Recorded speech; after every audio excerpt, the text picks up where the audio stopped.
Minggu ini saya akan bagikan kepada saudara satu pesan firman Tuhan yang judulnya adalah The Covenant of Peace atau perjanjian damai. Kalau bulan lalu kita belajar tentang The Covenant of Blessing, perjanjian berkat. Nah, minggu ini, bulan ini kita akan belajar tentang perjanjian damai. Nah, kita harus ngerti bahwa damai ini adalah satu aset yang terpenting yang perlu kita miliki di dalam hidup kita. Karena tanpa damai, saudara boleh punya banyak uang tapi rasanya hambar. Tanpa damai di rumah saudara, rumahmu megah tapi rasanya kayak di neraka. Kalau nggak ada damai sejahtera. Jadi kita perlu punya damai di dalam hati kita. Terlebih lagi di dalam kondisi seperti sekarang ini, banyak orang kehilangan damainya.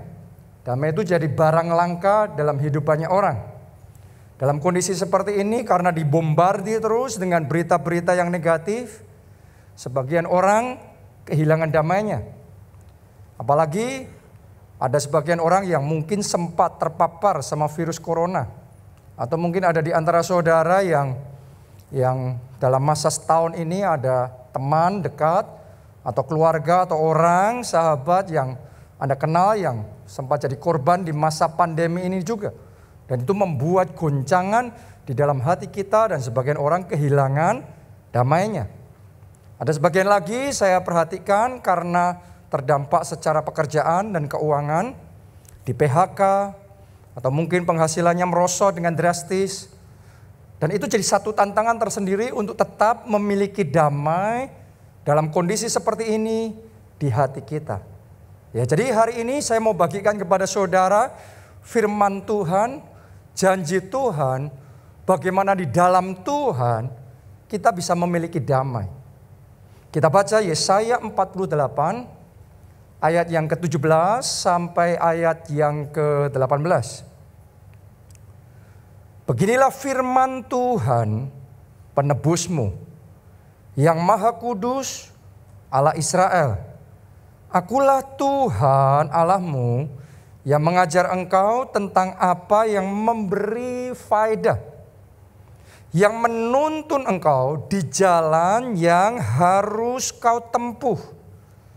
Sekiranya engkau memperhatikan perintah-perintahku, maka, nah Anda perhatikan ya, ini yang Tuhan mau berikan buat kita pada saat ini. Maka damai sejahteramu akan seperti sungai yang tidak pernah kering. Kalau Anda percaya, mau menerimanya, boleh katakan amin. Oke, dan kebahagiaanmu akan terus berlimpah seperti gelombang-gelombang laut yang tidak pernah berhenti. Katakan amin.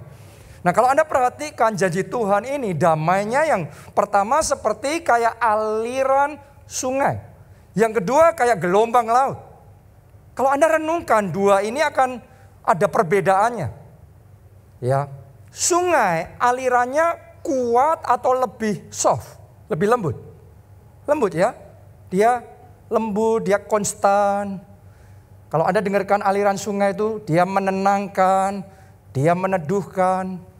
Saya percaya ini satu jenis damai yang Tuhan mau berikan di dalam hati kita, yaitu damai yang membawa ketenangan dan keteduhan yang tidak pernah kering di dalam hidup kita. Oke, itu yang pertama. Yang kedua ditambahkan lagi, ditulis, kebahagiaanmu akan terus berlimpah. Seperti apa tadi? Gelombang-gelombang laut. Gelombang laut beda sama aliran sungai tadi. Gelombang laut itu lebih powerful, pure. Setelah itu dia akan reda, tapi akan disusul berikutnya lagi, pure. Gelombang berikutnya lagi, terus menerus, ditulis tidak pernah berhenti. Nah, sekarang saya mau nubuatkan akan ada orang-orang di tempat ini yang mulai dari sejak saat ini, bahkan sepanjang tahun ini, dalam hidup saudara, Tuhan akan mengirimkan gelombang kebahagiaan, gelombang sukacita, gelombang berkat, gelombang kejutan indah Tuhan kerjakan dalam hidup saudara. Oh, tepuk tangannya boleh lebih meriah lagi buat Tuhan kita. Amin. Ini damai yang Tuhan mau kasih sama kita. Dan kita harus ngerti damai yang dari Tuhan ini bukan sekedar perasaan saja. Damai yang dari Tuhan ini bukan sekedar psikologi, kejiwaan kita manusia saja, no. Tapi ini lebih dalam dari itu. Ini damai yang Tuhan kasih sampai masuk di dalam spirit kita, di dalam roh kita. Mari kita baca Filipi 4 ayatnya yang ke-7. Damai sejahtera Allah yang melampaui segala akal akan memelihara hati dan pikiranmu dalam Kristus Yesus. Ditulis di sana damai sejahtera siapa? Allah. Secara jelas damai sejahtera Allah. Karena ada damai manusia, ada juga damai Allah. Dua-duanya ini beda kualitasnya. Damai manusia itu temporary. Sebentar happy, sukacita, tenang-tenang. Gak berapa lama ada kabar sesuatu yang mengagetkan, langsung damainya rusak. Langsung damainya hancur, rusak. Tapi damai sejahtera Allah ditulis di sana melampaui segala akal. Kenapa ditulis begitu? Karena kalau kita punya damai itu dalam hati kita, maka damai itu akan begitu kokoh, begitu kuat. Sehingga ketika kita mengalami hal-hal tertentu dalam hidup kita, orang lain melihat kita mengalami itu, mereka akan ngomong, wah ini pasti stres. Kalau kayak gini ini pasti frustrasi dah. Tapi yang luar biasa karena damai yang kita punya dalam hati kita bukan damai manusia, tapi damai sejahtera Allah. Kita tetap bisa tenang.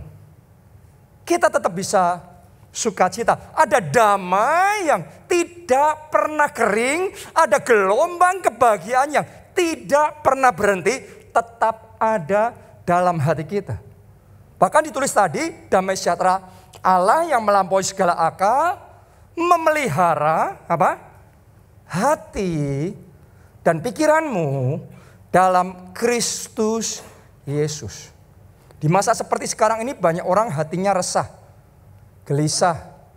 Banyak ibu-ibu stres, kenapa? Karena anak-anak sudah hampir setahun atau setahun ya, nggak sekolah, di sekolah tapi harus di rumah. Ngurusin anak kayak gitu bisa stres. Sebagian lagi yang suami, yang bapak-bapak, mungkin karena perubahan di dalam bisnis, di dalam pekerjaan. Banyak aturan main juga berubah, landscape bisnis juga berubah. Maka ini menjadi sesuatu yang membuat pikiran seseorang bisa kalut. Tapi kalau saudara punya damai sejahtera yang dari Allah, damai itu akan memelihara hati dan pikiranmu dalam Kristus Yesus. Ini akan menjadi kebaikan, membuat jiwa kita terpelihara dengan baik.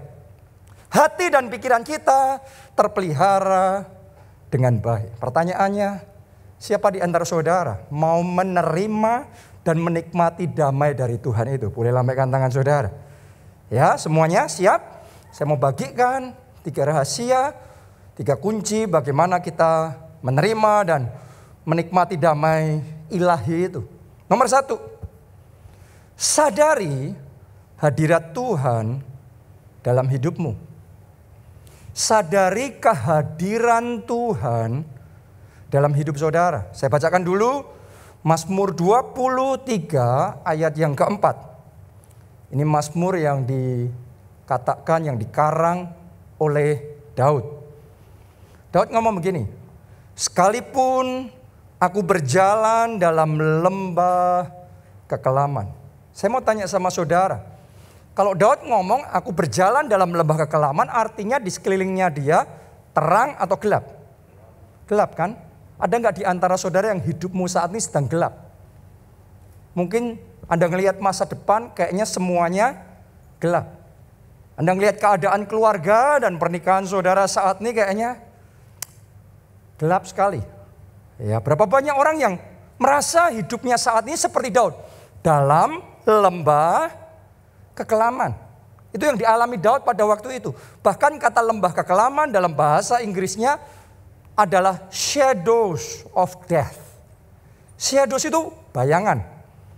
Death itu kematian, maut. Ya berarti Daud ngomong aku sedang lewat bayang-bayang maut.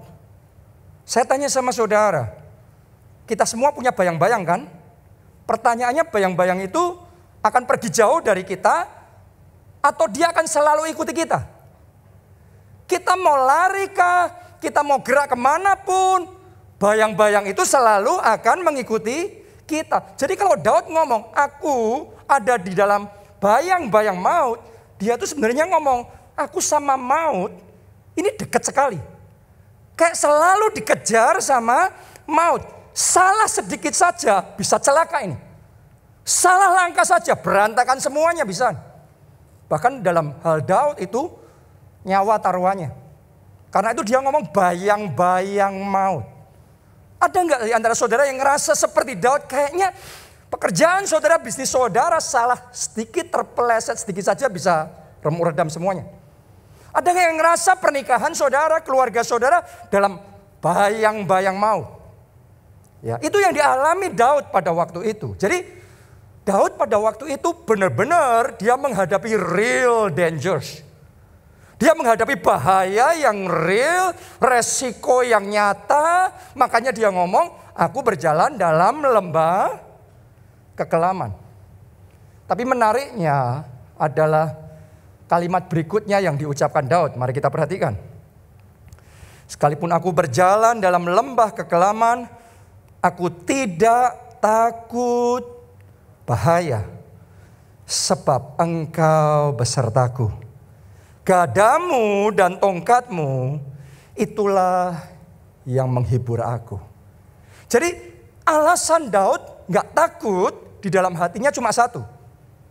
Karena engkau besertaku. Oke, bukan karena gak ada bahaya. Bahaya ada. Bayang-bayang mau terus ngikuti terus, ngejar terus. Tapi yang luar biasa dia ngomong, aku tidak takut sebab engkau besertaku.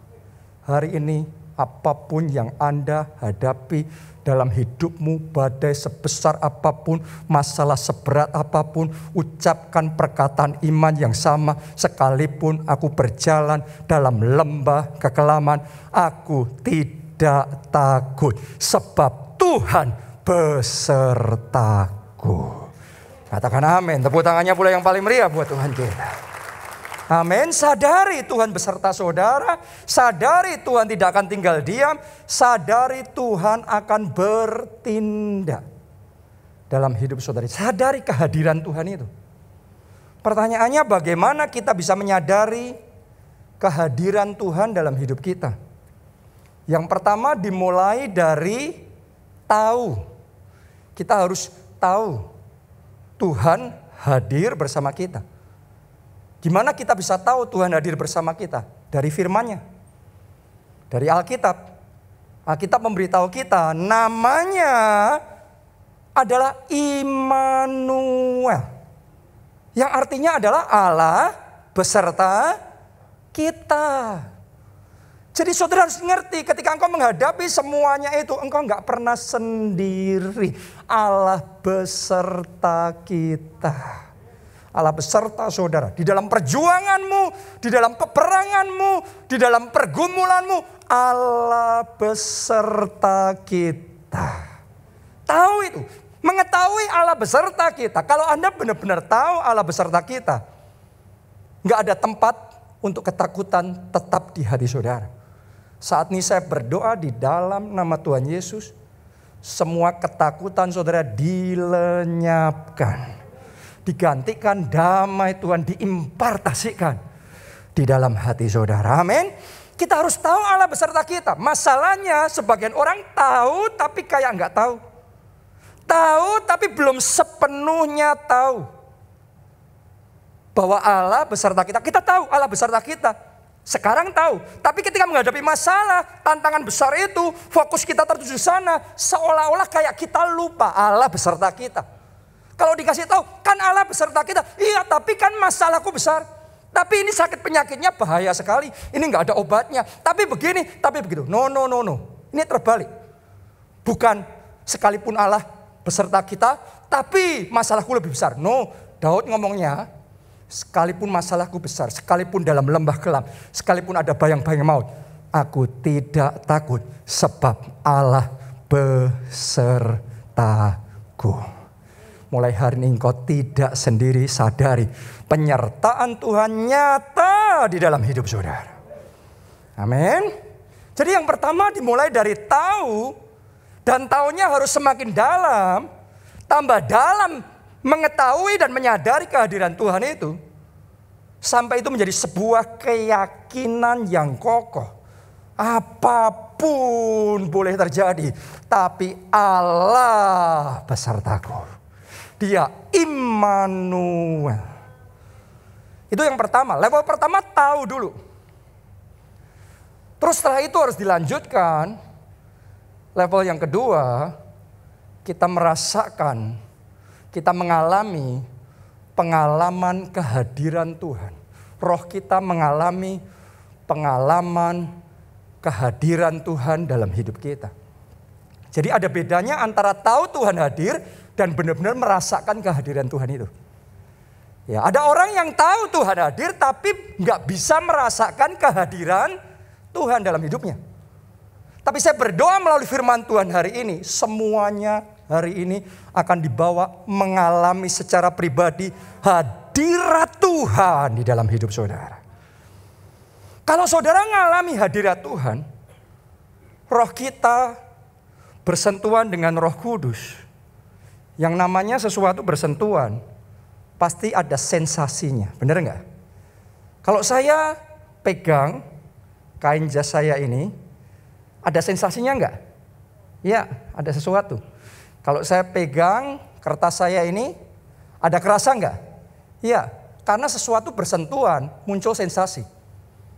Kalau roh saudara bersentuhan dengan Roh Kudus, akan ada sensasi dalam roh yang benar-benar Anda bisa rasakan. Ini sensasi hadirat Tuhan. Pertanyaannya, kalau saudara bersentuhan sama Roh Kudus rasanya gimana sih? Karena kita harus ngerti. Kalau saudara belum mengerti itu, Anda mungkin merasakan hadirat Tuhan, tapi saudara nggak ngerti, oh itu hadirat Tuhan. Oke. Kalau kita bersentuhan sama Roh Kudus, rasanya seperti apa? Rasanya bisa bermacam-macam. Ya, saya sebutkan beberapa. Ya, salah satunya adalah rasa damai yang luar biasa di hati kita. Kadang-kadang pernah nggak saudara ngalami? Tadinya Anda galau, Anda lagi gelisah, tapi nggak tahu gimana pas Anda ke gereja, Anda ibadah, engkau bisa merasa kok aku tenang sekali ya. Kok aku damai sekali ya.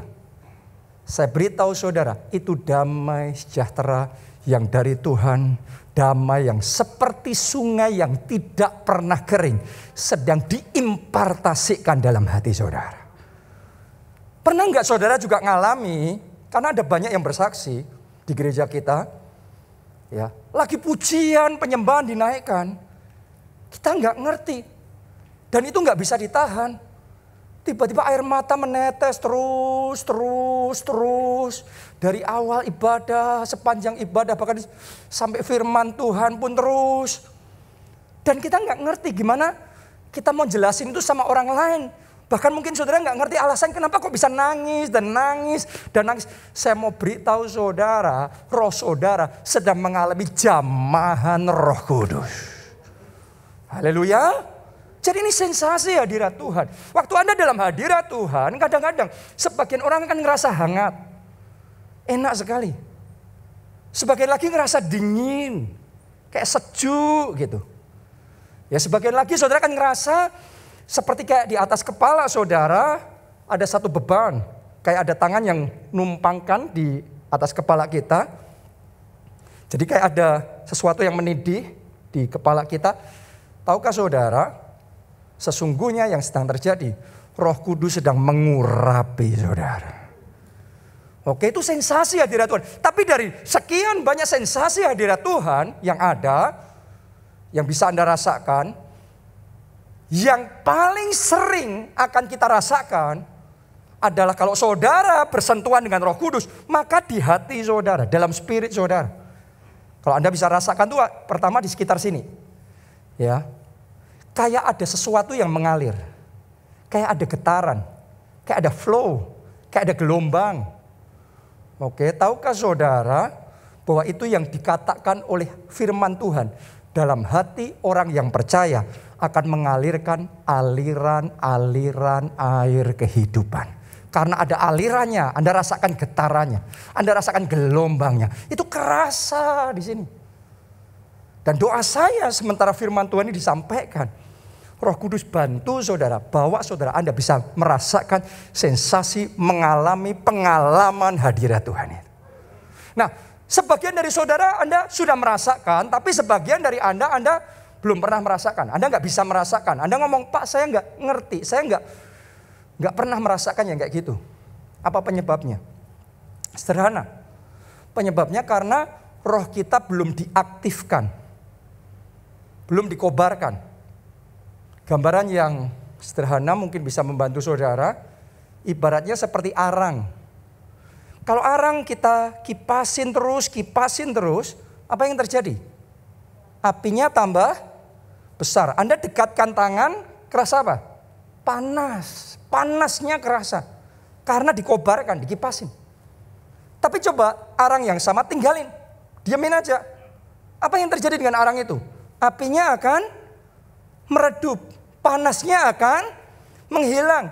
Lama-kelamaan sampai sudah padam, arang yang sama itu Anda pegang saja, nggak kerasa apa-apa. Benar apa tidak? Berapa banyak orang rohnya nggak kerasa apa-apa karena sudah padam.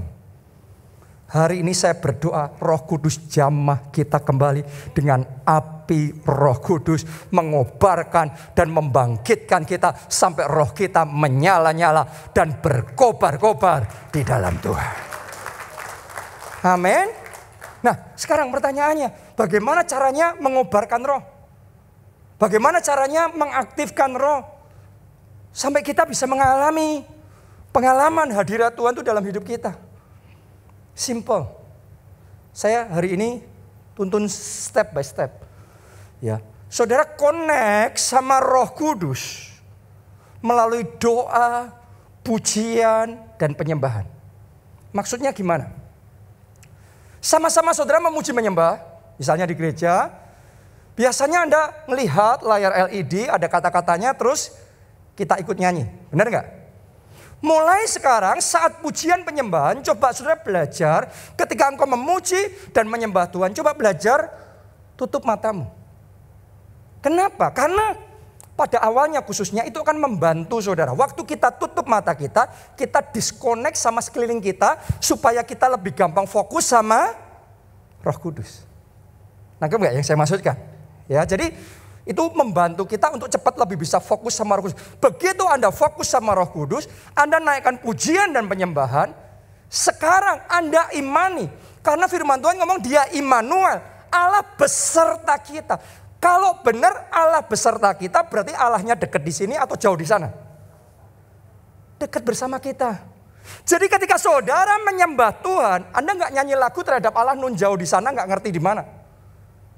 Anda sedang mempersembahkan pujian dan penyembahan kepada pribadi yang dekat, yang ada bersama saudara, bahkan dia ada di depan saudara. Anda sembah dia, I exalt thee, I exalt thee.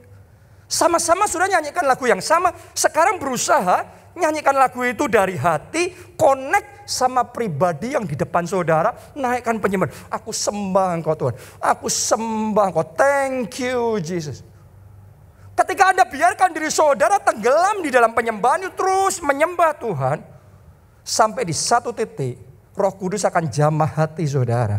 Awalnya nggak kerasa, tapi sampai di satu titik oleh pertolongan Roh Kudus dia akan jamah hati kita. Dan kita akan mulai bisa merasakan aliran itu di hati sini.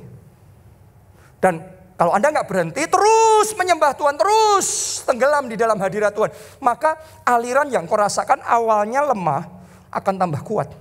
Gelombangnya akan tambah kuat. Kayak di sini kayak tambah kuat. Kayak tambah kuat, tambah kuat, tambah kuat.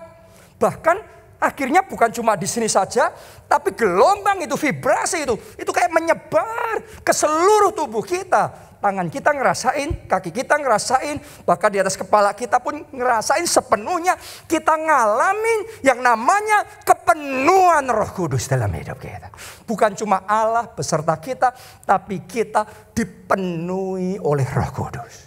Itu sebabnya Daud bisa berkata, sekalipun aku dalam lembah kelam, aku tidak takut. Kenapa? Allah besertaku. Dia kepenuhan Roh Kudus. Dia tahu Tuhan menyertai dia. Dia ngalami sendiri penyertaan Tuhan. Hadirat Tuhan dalam hidupnya. Karena itu semua ketakutan sirna. Yang bangkit adalah iman. Hari ini saya berdoa sekali lagi, ketakutanmu dilenyapkan dan iman dibangkitkan karena kepenuhan Roh Kudus tercurah dalam hidup saudara. Amin. Kalau sudah gitu, melangkahnya mantap, melangkahnya kokoh. Karena Tuhan beserta kita. Itu sebabnya sekalipun masih ada begitu banyak ketakutan dan kekhawatiran di luar sana, tapi ketika Roh Kudus bicara di hati saya, mulai kembali ibadah onsite di gereja kita. Ya, saya ngomong sama saudara, bukan saya tidak menyadari ada resikonya, ada ini, sama seperti Daud. Sekalipun aku berjalan dalam lembah kekelaman, tapi aku tidak takut. Sebab Tuhan besertaku. Dan Tuhan membuktikan dirinya. Dia lebih besar. Dari sejak pertengahan tahun lalu sampai sekarang kita ibadah onsite. Semua yang ditakutkan, dikhawatirkan tidak terjadi. Yang ada perlindungan Tuhan, penyertaan Tuhan, penjagaan Tuhan sempurna atas kita. Di semua tempat gereja kita, di berbagai kota, kita menikmati perlindungan Tuhan yang sempurna. Dalam kondisi yang seperti ini, sekalipun dunia sedang gonjang-ganjing, tapi waktu pertengahan tahun lalu Roh Kudus bicara di hati saya. Karena kalau Anda sudah mengalami pengalaman hadirat Tuhan, di situ Anda kepenuhan Roh Kudus seperti yang saya ceritakan tadi. Di situ telinga rohmu akan dibuka dan engkau bisa dengar suara Tuhan. Bisa dapat rema. Dan saya ngerasain Roh Kudus bicara sama saya dari pertengahan tahun lalu. Bukan cuma memulai ibadah onsite, tapi semua proyek pembangunan gereja kita di semua kota jalan. Padahal lagi krisis. Padahal di dalam dunia gereja sedang mengalami penurunan drastis. Gereja mengalami penurunan drastis, jemaat mengalami penurunan drastis. Bahkan pemasukan gereja itu bukan cuma menurun, tapi terjun bebas. Anda boleh tanya itu sama, karena rekan-rekan hamba Tuhan itu cerita sama saya. Tapi kok heran justru di masa yang seperti itu dipilih Roh Kudus untuk ngomong sama saya, jalan. Semua pembangunan jalan. Bahkan semua proyek itu nggak perlu janji iman. Nggak perlu pengumuman. Nggak perlu ngasih tahu siapapun, silent move. Jalan terus. Saya tahu ada resikonya secara manusia. Tapi karena Tuhan beserta kita, itu jaminan yang pasti. Haleluya. Dan hari ini tanggal 7 Maret 2021 oleh anugerah Tuhan, kesaksian pertama saya bisa ceritakan sama saudara, proyek pertama kita yang jadi gedung gereja yang baru di Jogja sebesar Soho Capital ini, hari ini soft opening, resmi pembukaan dimulai. Coba Anda renungkan, dan ini baru kesaksian pertama, nanti Anda akan lihat sepanjang tahun ini, Tuhan akan bukakan lagi, Tuhan nyatakan lagi. Dulu orang selalu berpikir, wah harus janji iman. Ternyata ada momen tertentu Tuhan pilih. Nggak perlu semuanya itu. Kenapa? Selama ada Jehovah Jireh. Dia akan buktikan dirinya, dia sanggup menyediakan. Baik di masa baik maupun di masa krisis. Engkau yang sedang mengalami tantangan keuangan, hari ini alami kepenuhan Roh Kudus, dapatkan rema dari Tuhan, melangkah dengan iman. Tuhan menyertai, ketakutanmu dilenyapkan, mulai hari ini damai sejahtera seperti gelombang-gelombang laut akan diimpartasikan dalam hidup saudara. Ayo tepuk tangannya pula yang paling meriah buat Tuhan kita. Amin. Itu yang pertama. Yang kedua, bagaimana kita menerima damai dari Tuhan? Nomor 2, sadari bahwa Tuhan adalah sutradara kehidupan kita. Filipi 1 ayat yang ke-6. Akan hal ini aku yakin sepenuhnya. Anda bisa merasakan gak kalau saya khotbah menceritakan semuanya ini, saya bukan menceritakan apa yang saya tahu saja, saya menceritakan apa yang saya yakin sepenuhnya. Oke, Anda kalau sama firman Tuhan itu, ya, harus sampai dalam level yang yakin sepenuhnya. Yaitu Ia yang memulai. Berarti dimulai nih, ada awalnya. Memulai pekerjaan yang baik di antara kamu akan meneruskannya. Ada progresnya. Sampai pada akhirnya pada hari Kristus Yesus. Jadi ada startnya, ada progresnya, ada finishnya, ada endingnya. Itu sebabnya saya katakan sama saudara bahwa dia adalah sutradara kehidupan kita. Dia tahu awal kita, dia tahu jalan cerita berikutnya, bahkan sampai endingnya seperti apa. Dia sutradara kehidupan kita. Dan Tuhan kita sutradara yang hebat. Boleh katakan amin saudaraku. Kalau sutradara hebat, buat naskah jalan ceritanya membosankan atau menarik? Pasti menarik. Anda kalau nonton film, pilih nonton film yang membosankan atau menarik? Menarik. Ya, film yang menarik akan membuat kita kayak terbawa. Padahal kita cuma penontonnya, kok kita bisa ikut deg-degan? Berapa banyak orang nonton drama Korea bisa nangis-nangis? Bisa gemes, jengkel gitu loh. Nonton yang terjadi, kita pikir wah ini bahaya ini. Bahaya ini. Satu-satunya pengharapan ini harus terjadi. Ini harus dikejar. Tapi kok lepas. Seolah-olah pengharapan lepas. Benar enggak? Saudara ngalami enggak yang seperti itu? Kadang-kadang dalam hidup kita juga ngalami yang seperti itu. Tapi yang luar biasa, di momen final, di momen akhir, di babak menentukan, tiba-tiba something happen. Tiba-tiba sesuatu terjadi, keadaan berbalik, terjadi kemenangan. Mari saya deklarasikan dalam hidup saudara, mulai hari ini terjadi kemenangan. Dalam pekerjaanmu kemenangan. Dalam keuanganmu kemenangan. Di dalam pelayananmu kemenangan. Dalam setiap aspek hidupmu. Kemenangan. Kenapa? Karena Tuhan kita bukan cuma sutradara yang hebat. Dia sutradara kehidupan yang baik. Yang baik itu pasti endingnya baik. Makanya Alkitab berkata Allah turut bekerja dalam segala perkara untuk mendatangkan kebaikan. Jadi kalau saudara tanya sama saya, tapi kok saya ngalaminya enggak gitu? Kan kondisi saya sekarang lagi gawat-gawatnya, genting-gentingnya. Ini saya deg-degan, ini saya stres, ini saya tegang. Jawabannya sederhana. Film kehidupanmu belum selesai. Masih on progress, oke? Tapi hari ini saya mau yakinkan saudara, satu hal yang pasti, bahwa Allah turut bekerja dalam segala perkara. Termasuk yang sedang kau alami sekarang ini. Endingnya engkau bisa yakin sejak sekarang. Tidak mungkin jelek. Endingnya kebaikan. Bahkan kemuliaan. Itu yang Tuhan mau buat di dalam hidup saudara. Ini yang dialami juga oleh Musa. Musa itu saudaraku sudah diposisikan Tuhan sedemikian rupa, sehingga jalur hidupnya kayak dapat jalan tol. Enak sekali posisinya, masa depannya indah, gilang gemilang. Tapi karena kesalahannya sendiri, seolah-olah semuanya jadi kacau, hancur berantakan. Maksudnya gimana? Kalau Anda perhatikan hidup Musa, dia tadinya adalah bayi Ibrani yang harusnya dibunuh mati. Tapi Tuhan selamatkan dia. Bukan cuma selamat, tapi Tuhan atur sehingga dia jadi dia jadi anak angkat putri Firaun. Ya.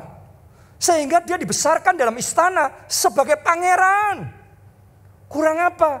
Masa depannya sudah tertata baik sekali, enak sekali. Tuhan punya rencana yang besar untuk memakai dia jadi pahlawan bagi bangsa Israel. Sayangnya Musa yang waktu itu masih muda, emosinya masih tinggi sekali.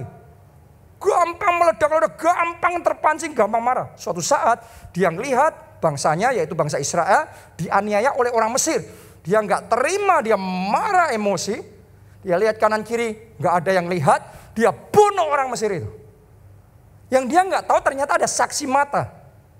Begitu saksi matanya buka mulut, langsung kabar itu viral di semua sosial media, Instagram, Twitter, Facebook zaman itu saudaraku di Mesir.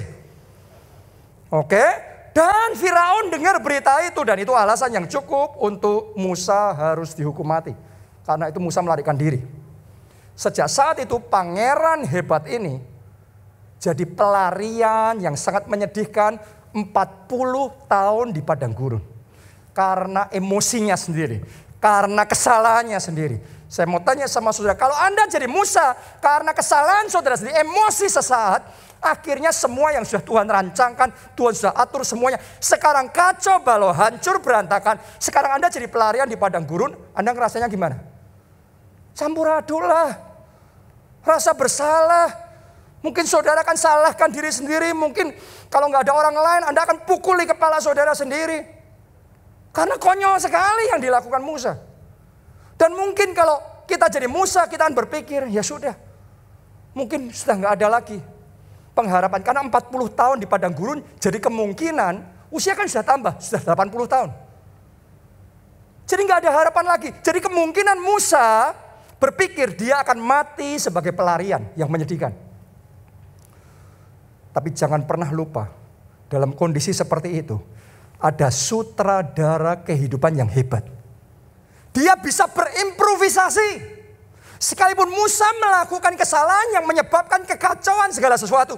Tapi sutradara kehidupan bisa berimprovisasi. Justru pakai momen padang gurun menempa Musa, melatih Musa, mempersiapkan Musa, mengajar Musa, kemudian memulihkan Musa, membangkitkan Musa, memanggil Musa kembali, mengurapi Musa, mengutus Musa ke Mesir. Dan Musa berangkat ke Mesir kali ini dengan kuasa Allah. Sendirian saja dia menghadapi Firaun dan seluruh kekuatan Mesir. Dia lepaskan kuasa Allah, 10 tulah dilepaskan dan kekuatan Mesir diluluh lantakkan. Belenggu perbudakan Mesir dihancurkan. Bangsa Israel mengalami kemerdekaan yang luar biasa. Dan kisah berikutnya adalah kisah kepahlawanan yang paling dramatis yang pernah tercatat dalam sejarah manusia. Artinya gini, tolong lihat ke depan sini. Kesalahan Musa bisa mengacaukan segala sesuatunya. Tapi tidak cukup untuk membatalkan rencana Tuhan dalam kehidupannya. Hari ini buat saudara yang sudah pernah melakukan kesalahan, mengacaukan hidupmu sendiri, keluargamu. Saya mau ngomong sama saudara, kekacauan mungkin sudah terjadi. Tapi engkau punya sutradara kehidupan yang bisa berimprovisasi, turut bekerja dalam segala perkara, mendatangkan kebaikan, mendatangkan pemulihan, mendatangkan kebangkitan, mendatangkan terobosan besar di dalam hidup saudara.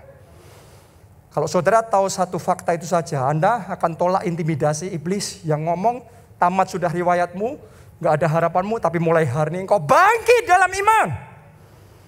Dan engkau percaya, selama saudara tidak menyerah, engkau berjalan sama Tuhan, endingnya kemuliaan jadi dalam hidup saudara. Tepuk tangannya sekali lagi yang paling meriah buat Tuhan kita. Yang terakhir, yang ketiga, layani Tuhan dengan giat.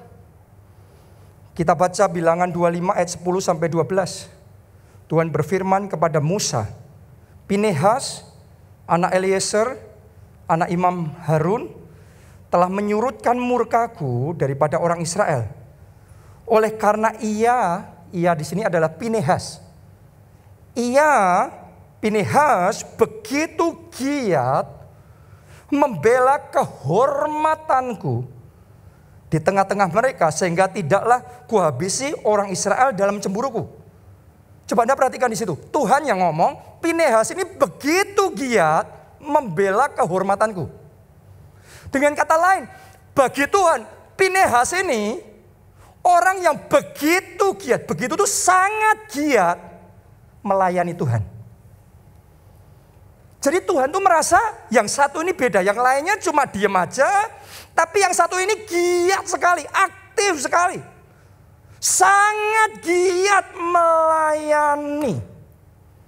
Nah, mari kita lihat. Untuk orang-orang seperti Pinehas yang giat melayani Tuhan dengan sungguh-sungguh, apa yang Tuhan lakukan dalam hidup Pinehas?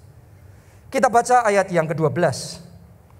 Sebab itu katakanlah, sesungguhnya aku berikan kepadanya perjanjian keselamatan yang daripadaku. Anda boleh cek di Alkitab bahasa Inggris, kata perjanjian keselamatan ditulis sebagai covenant of peace. Berarti apa? Perjanjian damai. Dengan kata lain, Tuhan tuh ngomong, karena kamu Pinehas begitu giat melayani aku, maka sekarang damai sejahtera Allah yang melampaui segala akal ku berikan kepadamu. Wow. Dan kalau saudara sudah sampai diberi Tuhan damai yang seperti itu, hati dan pikiranmu terpelihara, apapun boleh terjadi. Damai itu kokoh dan kuat dalam hidup saudara. Karena itu ambil keputusan melayani. Do something for God. Jangan hanya menunggu Tuhan melakukan sesuatu buat kita. Berapa banyak orang yang hanya mau diselamatkan, diampuni dosanya, dipulihkan, disembuhkan, diberkati, semuanya terus kapan kita maunya? Kapan saudara melayani? Kapan saudara mau dipakai Tuhan untuk jadi berkat? Kapan kita mau jadi saksi Kristus? Saya ajak saudara hari ini ambil keputusan melayani. Bahkan giat, begitu giat melayani. Seperti Pinehas. Saya tantang saudara ambil keputusan jadi saksi Kristus. Memberitakan Injil. Supaya melalui hidupmu, keluargamu diselamatkan. Teman-teman saudara terima anugerah keselamatan.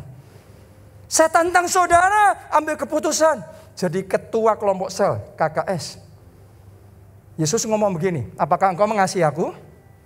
Terus lanjutnya apa? Yesus ngomong, gembalakanlah domba-dombaku. Jadi ayo giat melayani, giat memuridkan, giat menggembalakan. Jadi KKS, ketua kelompok sel. Dimulai dari maka perjanjian damaiku kuberikan kepadamu. Damaimu akan seperti sungai yang tidak pernah kering.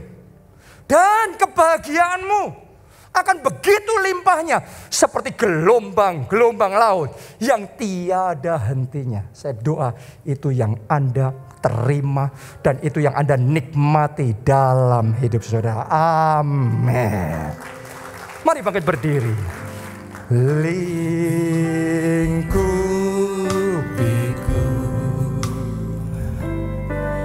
dengan sayangmu,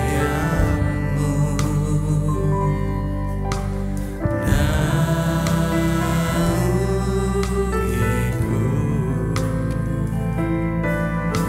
dalam kuasa-Mu. Katakan, lingkupiku, lingkupiku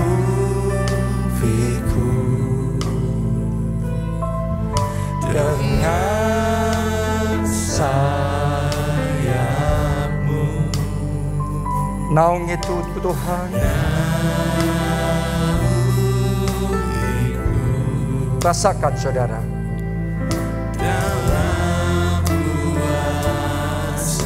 Mari bersama katakan.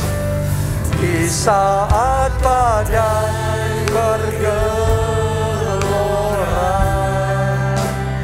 ku akan terbang bersamamu. Bapa kau Raja atas semesta,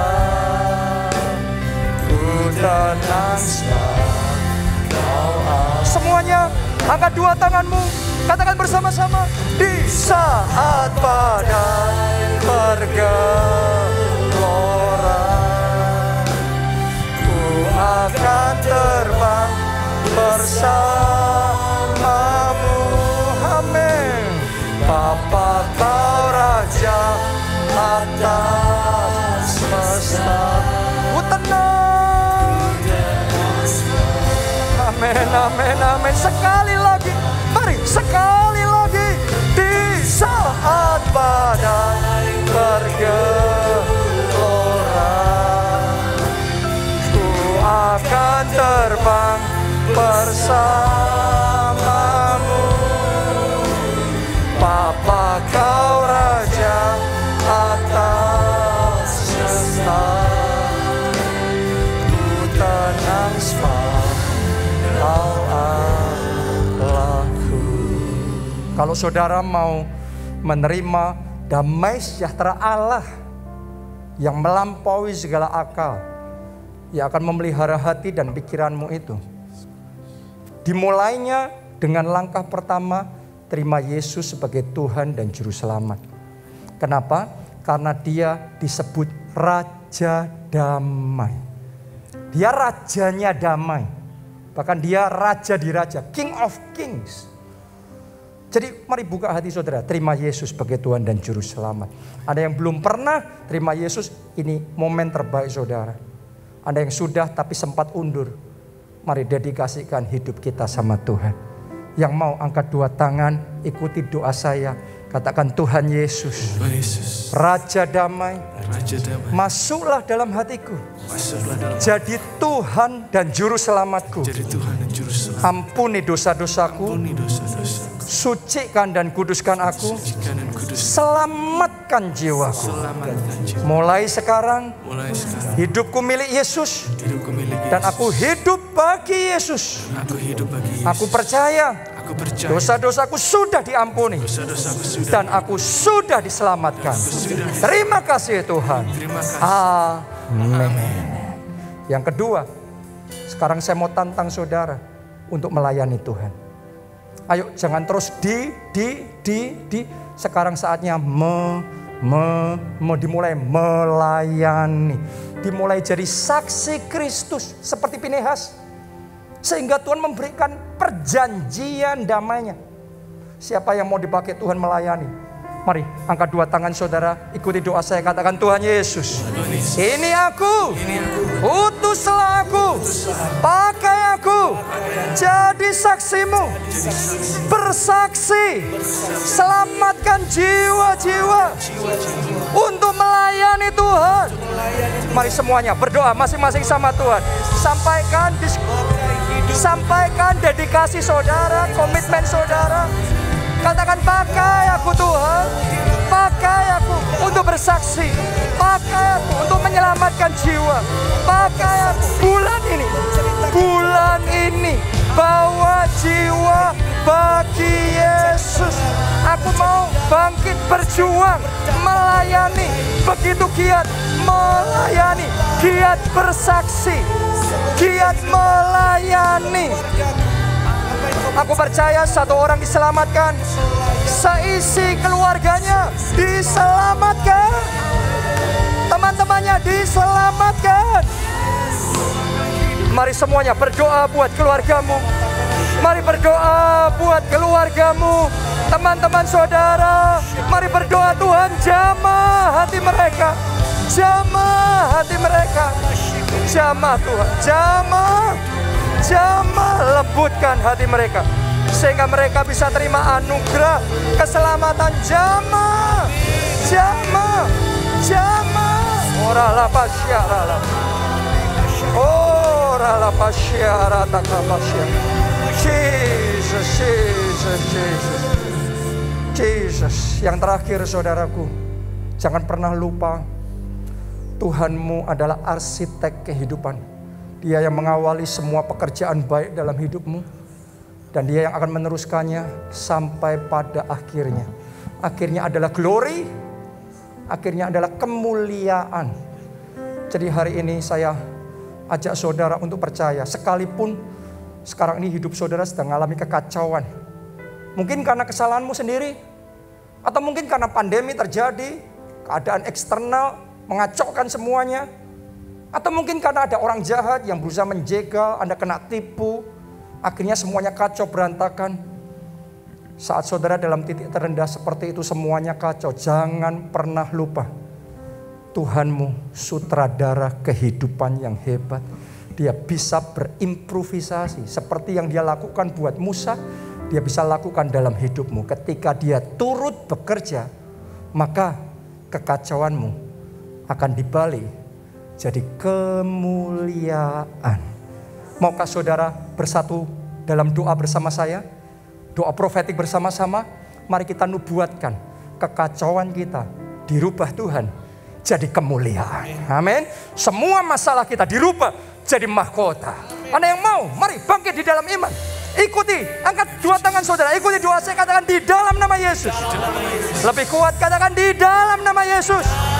Semua kekacauanku dirubah jadi kebaikan, bahkan kemuliaan. Mari semuanya nubuatkan itu. Doa saudara, doa. Jadi baik. Masalah ini pun jadi baik. Batu sandungan ini berubah jadi batu lompatan. Kerugian ini jadi keuntungan. Masalah ini berubah jadi mahkota. Kekacauan ini berubah jadi kemuliaan. Di saat badai bergelora, ku akan terbang bersamamu. Bapa Kau Raja atas semesta. Amin.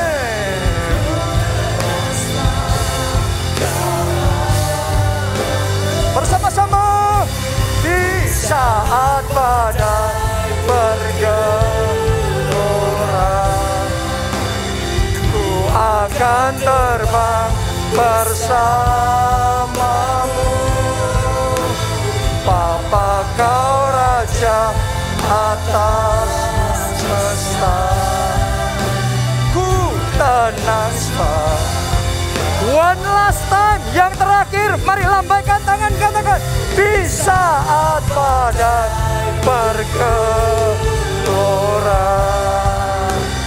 ku akan terbang bersamamu. Bapa Kau Raja atas semesta. Ku tenang sebab Kau Allahku. Ku tenang sebab Kau Allahku. Ku tenang sebab Kau Allahku.